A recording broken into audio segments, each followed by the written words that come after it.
فرمانے لگے جب تمہارے ضعیف، کمزور، مجبور لوگ دعا مانگیں گے تو اللہ مان جائے گا، اور حضور نے فرمایا جب تم فرض ادا کر کے دعا مانگو گے تو اللہ مان جائے گا، اور میرے محبوب نے فرمایا جب پچھلی رات اٹھ کے تم اس کے حضور عرض کرو گے تو وہ تمہاری دعاؤں کو قبول کر لے گا، وہ تم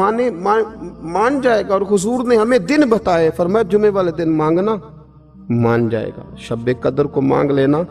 مان جائے گا، شب برات میں دعائیں کرنا وہ مان جائے گا، رمضان کی راتوں میں مانگنا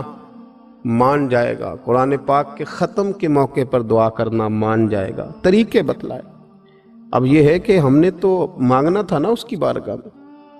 ہم نے تو حاضر ہونا تھا، ہم نے تو جانا تھا، اب ہم نے آگے بڑھنا ہے، اس کے حضور عرض کرنا ہے۔ حضور نے ہمیں بتلایا کہ مومن متقی ہوتا ہے نا، پرہیزگار ہوتا ہے، تو اس نے کچھ نیکیاں بھی کی ہوتی ہیں، جس طرح اسے اپنے گناہوں کا پتہ ہوتا ہے نا، جسے پتہ ہوتا ہے کہ نہیں یار فلاں کام میں نے فقط اللہ کی رضا کے لیے کیا ہوا ہے،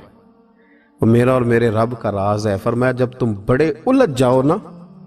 جب تم بڑی آزمائش میں آ جاؤ، اور جب تم سمجھ لو کہ اب میں بڑی تکلیف میں آ گیا ہوں، تو پھر ایک طریقہ حضور نے ہمیں اور بھی بتلایا مانگنے کا، ایک اور طریقہ بھی بتلایا، اور وہ روایت صحیح مسلم میں موجود ہے،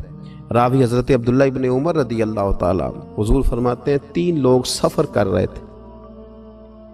یہ آپ اندازہ فرمائیے صحیح مسلم کی حدیث ہے، اور ذرا حضور کے سمجھانے کا ایک یہ رنگ بھی ہے اللہ کو منانے کا،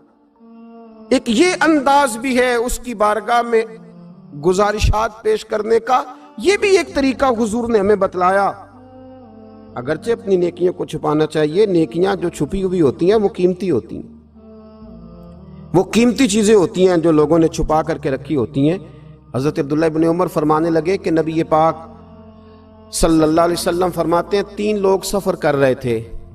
رستے میں طوفان آ گیا، تیز بارش شروع ہو گئی،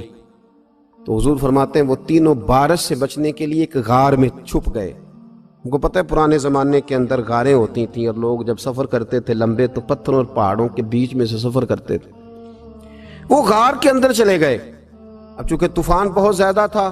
جب وہ غار کے اندر چلے گئے تو اللہ کے پیارے حبیب صلی اللہ علیہ وسلم فرماتے ہیں پتھر اوپر سے لڑکتا ہوا آیا اور غار کے منہ کے آگے آ کے اس نے غار کو بند کر دیا۔ اب اتنا تیز اور اس مضبوطی کے ساتھ وہ پتھر لگا اور اتنا صحیح فٹ ہوا کہ اندر روشنی آنی بھی ختم ہو گئی۔ اب 3 لوگ ہیں، تھوڑی دیر تو وہ پریشان رہے کہ شاید اب کبھی بچ نہیں سکیں گے، شاید چاروں جانب اندھیرا ہی ہے اور اندھیرا ہی رہے گا، شاید یہاں سے نکلنے کے لیے اب ہمیں کوئی رستہ میسر نہیں آئے گا۔ وہ پہلے تو پریشان ہوئے، پھر کہنے لگے یار اس طرح کرو